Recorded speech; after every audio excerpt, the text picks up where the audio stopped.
They zip-tied my wrists. They netted my dog, a 13-year-old war hero, in broad daylight. 3 grown men in fake tactical polos, duct-taped radios, and golf carts painted black. And behind them, Karen Bellamy, HOA president, self-declared warlord, clipboard shaking like a sword.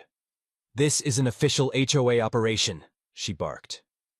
"You're harboring a dangerous animal," Sampson whimpered. I didn't. I stared her dead in the eye.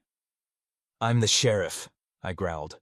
"You just assaulted an officer and detained a decorated K-9 on federal land." She didn't flinch. She doubled down. "Section 12B," she snapped. "No unregistered protein-based pets during quiet hours." That's cute. Let me rewind, because Karen didn't just break a line. She tried to conquer a town, and I was about to burn her fake empire to the ground, one clipboard at a time. The morning had started like any other in Valley Oak. Sunlight filtered through the oak trees, the air crisp with spring, and Sampson, my 13-year-old Belgian Malinois, trotted loyally at my side. He moved slower these days, but his eyes still held that fierce spark. This dog had disarmed bombs in Fallujah. He'd pulled wounded men from rubble. Now, he enjoyed sniffing dandelions and napping in the sun. He earned that peace. I bent to scratch behind his ear when it hit us. The shriek of a cheap bullhorn shattered the silence. "Attention Valley Oak residents, an unregistered combat canine has been identified at Lot 12. I froze. Sampson let out a low growl. Then they appeared. 3 golf carts painted matte black, plastic sirens duct-taped to the roofs, rolling in like a kindergarten SWAT team. And standing at the front? Karen Bellamy. Clipboard in hand, tactile sunglasses.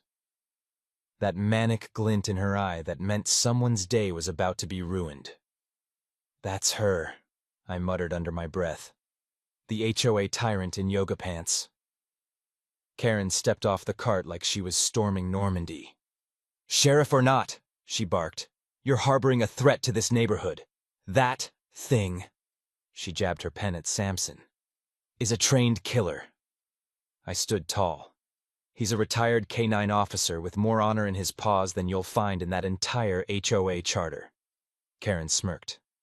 "You don't get to intimidate us with your badges and war dogs. This is a peaceful community." "It was peaceful," I snapped. "Until you showed up." She raised her radio. "Code Delta, tactical containment requested." Sampson tensed. I reached down instinctively. And that's when I saw it. Brad, one of her goons, pulling a net gun from the side of his cart. I stepped forward. "You fire that thing at my dog, Brad, and you'd better pray I forget how to write federal charges. But Karen?" She grinned. "Do it." And just like that, peace was over. The net launched with a snap. It spiraled through the air like a coiled trap from some dystopian animal control handbook. Sampson lunged back, but age had dulled his reflexes. The mesh tangled around his legs and torso, pinning him to the grass. "Sampson!" I shouted, bolting forward. Before I could reach him, Brad shoved me hard in the chest. I stumbled but didn't fall. "Stand down!" he yelled, voice cracking like a rookie trying to sound tough.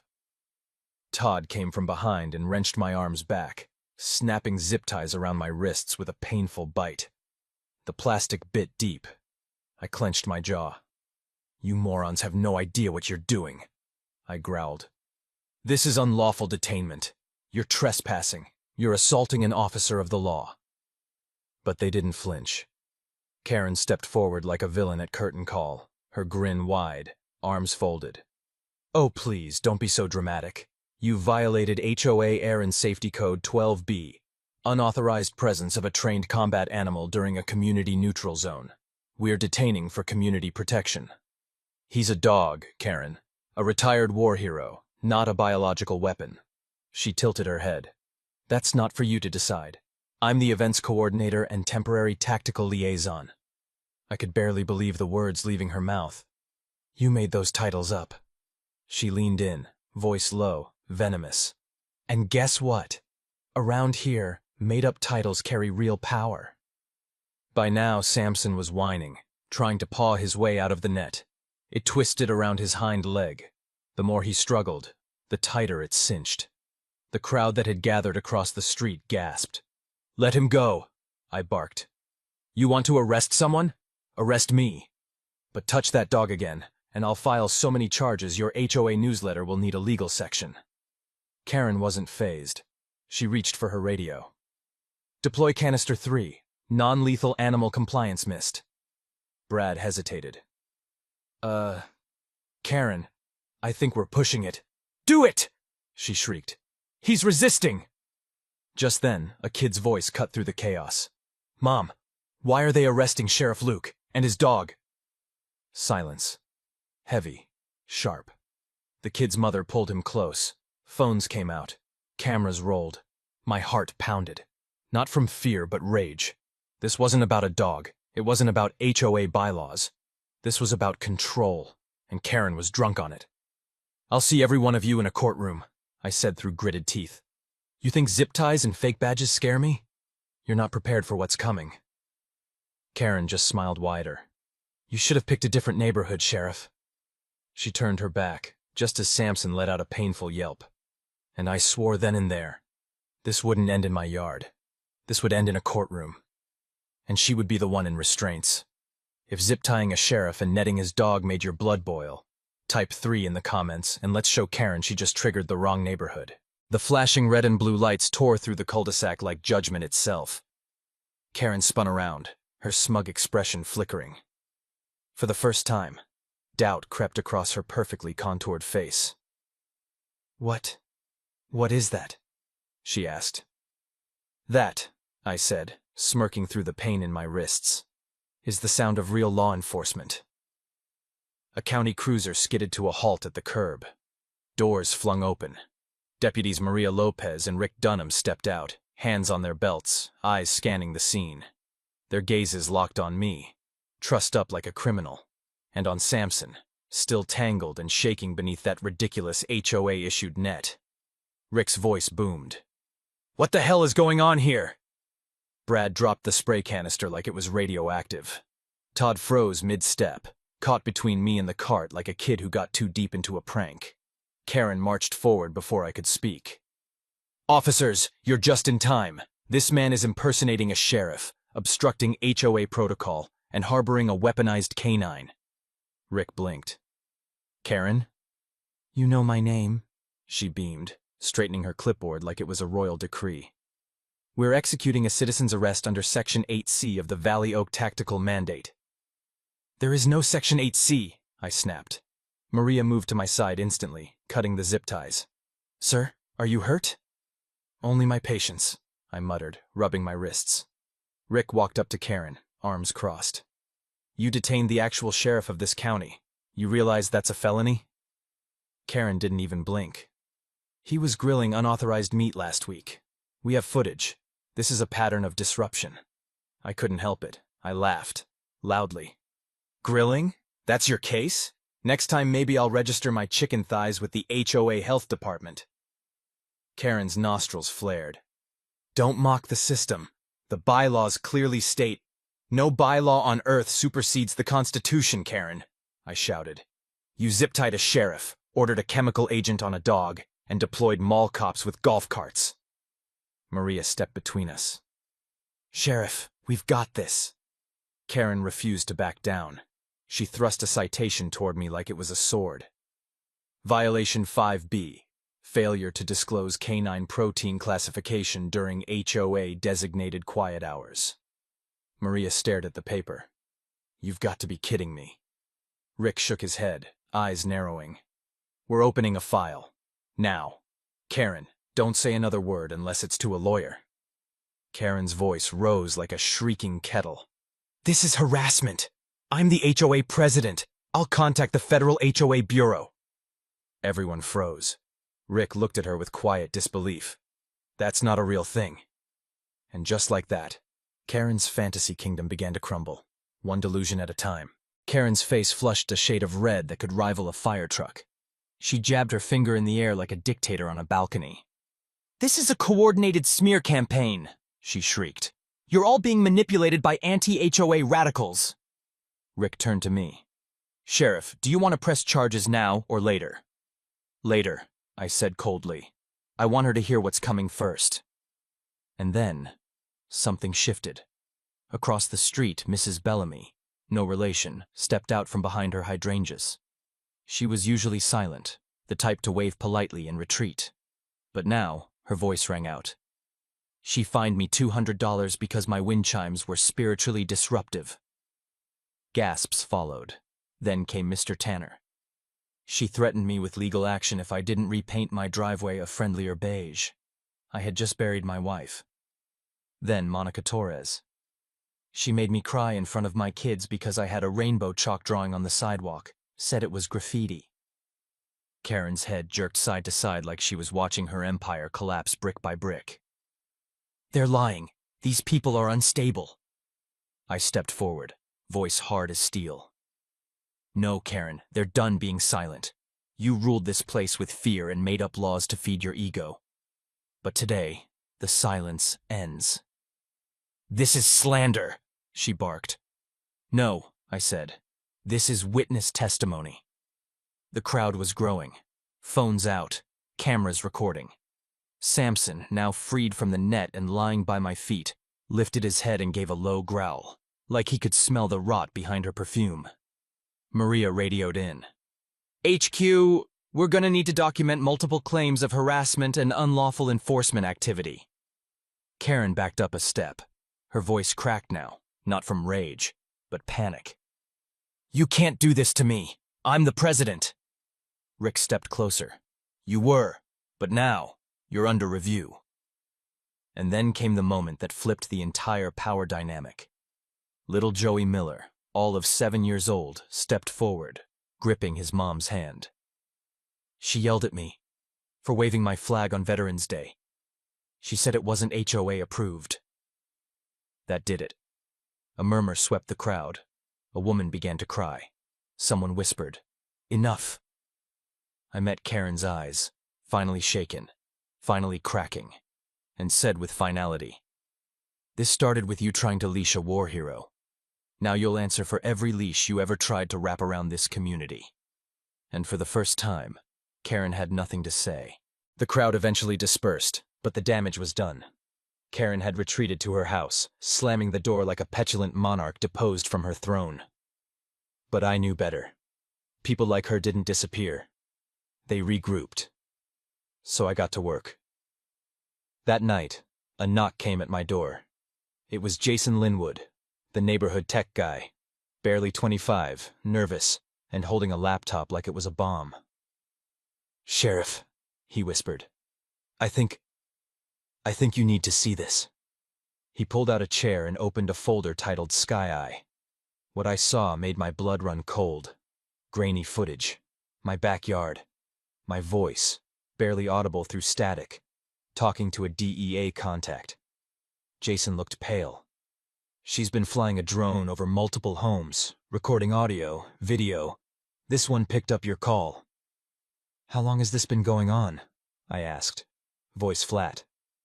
"At least 3 months, and she wasn't just watching you." He clicked through file names. Target, a quiet flag lady.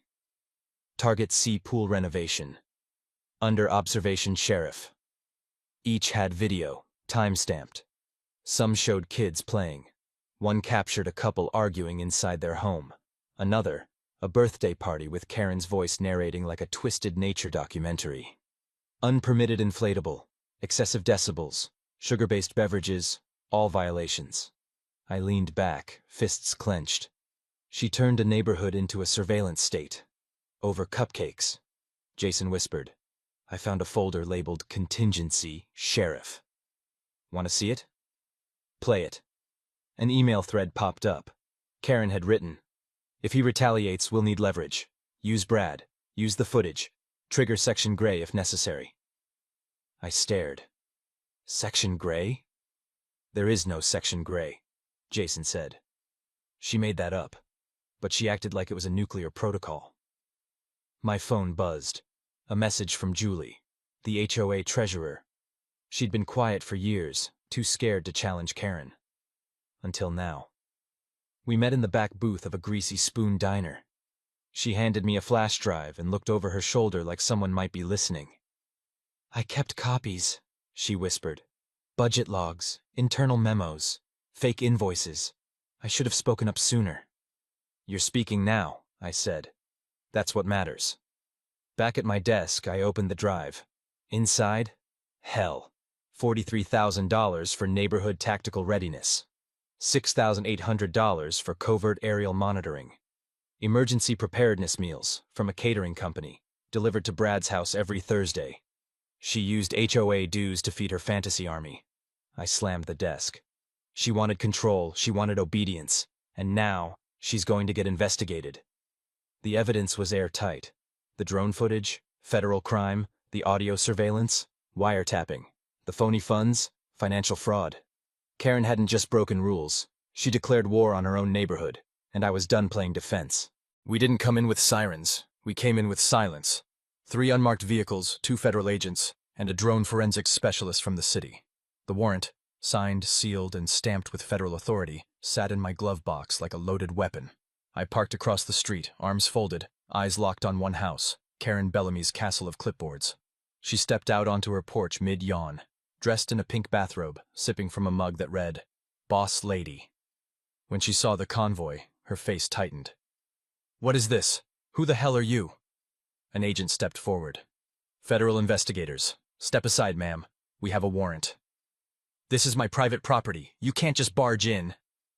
I stepped forward, holding the binder high. Karen Bellamy, this is a court-ordered search of all HOA administrative offices and your personal residence for evidence of wiretapping, financial fraud, and unlawful detainment. You wanted real power? This is what real accountability looks like. Her coffee mug slipped from her hand and shattered on the porch. They went in. Boxes came out. Laptops. Hard drives. Stack after stack of binders labeled things like behavior tracking, phase 2, and contingency plans, post-sheriff removal. A group of neighbors gathered across the street, silent, watching. I didn't move. I didn't gloat. But inside I burned with vindication. Karen stormed toward me. You set this up. You manipulated them. You're trying to steal my HOA. Karen, I said, dead calm. You tried to imprison a war dog. You spied on your neighbors. You used HOA funds to build a fantasy militia out of mall cops and golf carts. You didn't lead a community. You ran a cult. She shook, eyes wild. This is harassment. This is political. One of the agents held up a clipboard labeled Incident Reports, Level Red. At the top, a note in Karen's handwriting. Sheriff must be discredited at all costs. Target personal life if necessary. The agent turned to me. This alone? Probable cause for escalation. She lunged at the clipboard. Rick caught her mid-swing. Enough, he barked. You're done, Karen. You don't get to scream your way out of this. She struggled, then froze as the drone tech rolled out a hard case. Inside, the drone. Serial number matched. Audio still intact. Sky Eye 1, I muttered. The eye you used to watch the people you were supposed to protect. Karen slumped against her porch column. Her kingdom, built on threats and fake bylaws, was collapsing in broad daylight. And this time, there were real witnesses.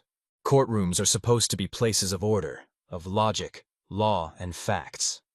But the moment Karen Bellamy stepped through those double doors in her power blazer, oversized sunglasses, and a binder labeled Freedom versus Tyranny, HOA edition, I knew we were in for a circus. She strutted to the defense table like she was headlining a TED Talk. No lawyer, no apology, just ego, arrogance, and a stack of color-coded index cards. The judge raised one eyebrow. Ms. Bellamy, you're representing yourself? Karen removed her sunglasses with flair. Absolutely, Your Honor. No one speaks for the people better than me. I sat 2 rows behind the prosecution, arms crossed, jaw clenched. The trial began with the prosecution laying out its case. Meticulous, damning, complete. Drone footage, audio surveillance, illegally funneled HOA funds, citizen detainment without authority, a golf cart patrol force labeled Tactical Response Unit. It should have been open and shut. Then Karen took the floor. Ladies and gentlemen of the Civic Collective, she began, turning to the audience as if she were hosting a reality show. What you're witnessing is not justice. This is a coup, an effort to silence a strong woman who dared to organize a neighborhood. She waved her binder like a manifesto. I submit Exhibit A, a Reddit thread supporting localized law enforcement. The judge blinked. That's not admissible evidence. Karen scoffed. Typical. Silencing female leadership again. You know, Napoleon said, "You're not on TikTok, Karen." I called out, unable to hold back. She spun toward me. You're the reason this happened. You weaponized your badge. You turned my block party into a federal sting. I stood up slowly, deliberately. You zip-tied a sheriff. You netted a 13-year-old dog. And you turned a homeowners association into a militarized surveillance cult. Karen's nostrils flared. He grilled chicken during quiet hours, Your Honor, and he never declared the protein type. The room erupted with stifled laughter. Even the judge cracked a smile, briefly, before slamming his gavel. Enough, Ms. Bellamy. This is not a neighborhood meeting. This is a court of law. Karen's eyes darted across the room. She realized, for the first time, no one was clapping. No one was afraid anymore. And her empire of clipboards, duct tape, and delusions had finally run out of air. The courtroom was silent as the judge reviewed the charges. Karen sat stiffly at the defendant's table, her binder clutched to her chest like it could somehow protect her. Her sunglasses were gone. The smug smile, erased. All that remained was a trembling jaw and a 1,000-yard stare.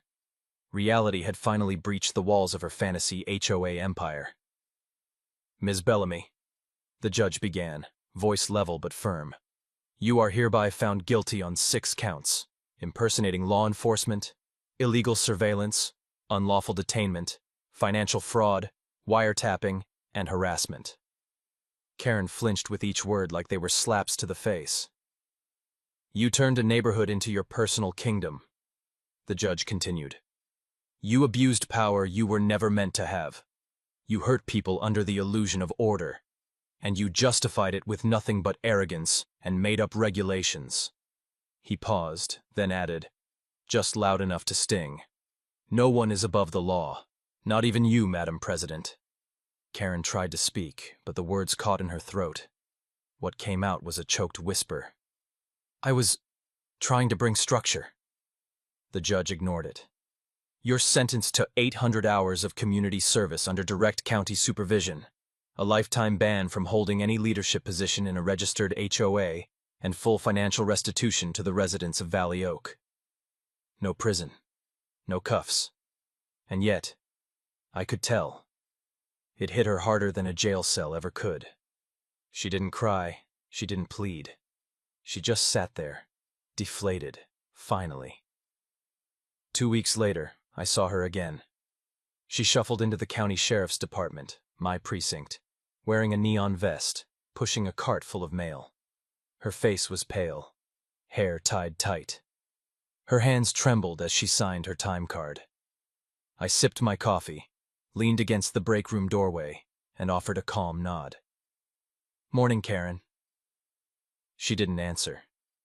She didn't even lift her eyes. Good. It wasn't about humiliation. It was about consequences. Visibility. She wasn't hiding anymore behind radios and bylaws. She was walking the halls she once tried to control, and she was no longer in charge of anything. Back in Valley Oak, things began to shift. Nana, a retired city clerk, was appointed interim HOA president. First order of business: cancel every bogus citation, issue refunds to residents, open the HOA budget to public review. The tactical team disbanded. The golf carts sold off. The HOA tactical vests were donated to a local theater group for a dystopian play. Brad, he struck a deal, took a civics course, and now works at the community pool handing out towels. No power trips, no earpieces, just a whistle and sunscreen. And as for me, I kept doing my job, protecting people, serving justice, making sure no one ever had to fear the sound of a clipboard again. One afternoon, I grilled in peace. Samson lay sprawled on the porch, snoring softly. Nana walked over with a homemade pie. We should have elected you a long time ago, she said. I laughed. I've got enough paperwork being sheriff. She smiled. Still, thanks for saving the neighborhood. Didn't save it, I replied. Just reminded it that no one gets to rule through fear, not even a woman with a fake badge and a god complex. Behind me, kids laughed. Music played. Neighbors smiled at one another for the first time in years. And somewhere across town, Karen Bellamy sorted junk mail under fluorescent lights. It wasn't revenge. It was justice. The kind that wears no sunglasses, carries no clipboard, and always, always shows up in the end. The air smelled like grilled ribs, cotton candy, and freedom. Valley Oak's first true community celebration in years pulsed with life. Children raced past folding tables, neighbors mingled without fear of citations, and music thumped gently from rented speakers that, shockingly, no one had to register with a sound compliance officer. This wasn't just a party. It was a funeral for tyranny. And every balloon, every laugh, every bite of pulled pork was a nail in the coffin of Karen Bellamy's fake regime. I stood near the edge of the park, sweet tea in hand, Samson at my feet, and watched it all unfold. Across the grass, a cardboard cutout of Karen, clipboard and all, stood beside a dunk tank. Someone had taped a violation notice to it that read, Code 9B, Excessive Joy. Kids lined up to throw beanbags at it. Every hit sent ripples of laughter through the crowd. No one was scared anymore. Sheriff, Nina said, approaching with a clipboard. Not for rules, but for volunteers. You sure you want to carry one of those around here? I smirked. She laughed. Only to organize the bake sale. We talked policy, real transparency, real fairness. She wasn't in it for control, just community. That's all most people ever wanted. Then she appeared. Orange safety vest, gloves, trash picker in one hand, a garbage bag in the other. Her walk was slow, stiff, but it was her, Karen Bellamy. She moved along the sidewalk, collecting candy wrappers, crushed cups, forgotten napkins. The same street she once ruled like a dictator, the same people she once fined into silence. And now she was cleaning up after them. Someone whispered. Cameras came out, but no one jeered, no one booed. She wasn't worth the energy. I didn't move. I just watched. She passed close enough to see the way her shoulders curled, the way her jaw clenched when she saw the cardboard cutout getting pelted by a 6-year-old. Our eyes met for half a second. Morning, Karen, I said. She didn't respond, just tightened her grip on the picker and kept moving. Rick appeared beside me, sipping lemonade. Think she'll try to claw her way back? I exhaled, long and slow. She might. People like her always think it's not over. But this time, the neighborhood knows the law, knows what abuse of power smells like. He nodded. So what now? I looked at the sunset, casting gold over a place that finally felt like home. Now, we live. We help each other. We speak up. And when someone tries to rule with fear again, we shut them down. Fast. He clinked his cup to mine. The music faded into an acoustic cover of Lean on Me. Kids danced barefoot on the lawn. Neighbors embraced. An elderly couple kissed near the community garden. No one cited them for unsanctioned public affection. And as the stars blinked on overhead, Karen Bellamy disappeared down the path, hunched, silent, and surrounded by everything she could never control again. She wasn't gone, but she was defeated. And sometimes justice isn't about erasing the villain. It's about forcing them to live among the people they once tried to dominate, with no power, no clipboard, and a trash bag full of consequences. In the end, Karen didn't vanish. She wasn't locked away or erased from memory. She stayed, visible, diminished, forced to live by the rules she once twisted. And maybe that's the real justice. Because true leadership isn't about power. It's not about clipboards, golf carts, or fabricated authority. It's about responsibility, accountability, and knowing when to serve instead of control. For too long, people let fear silence them. They accepted fake rules, empty threats, and humiliation, just to keep the peace. But peace built on submission isn't peace. It's a prison. This neighborhood didn't just remove a tyrant. They reclaimed their voice. They learned that courage doesn't always look like confrontation. Sometimes it's a quiet no. Sometimes it's a hand raised in a meeting. Sometimes it's grilling your ribs in defiance of fake law, because you know your rights. So ask yourself this. Have you ever let someone like Karen control a space in your life? Tell us in the comments. What's your Karen story? Was it a neighbor, a boss, or maybe even someone in your family? We want to hear your voice, because every story like this is a reminder. That power, real power, belongs to the people brave enough to stand up. Drop your thoughts below. Smash that like button if this story fired you up. And hit subscribe so you never miss another tale of justice, defiance, and taking your life back, one clipboard at a time.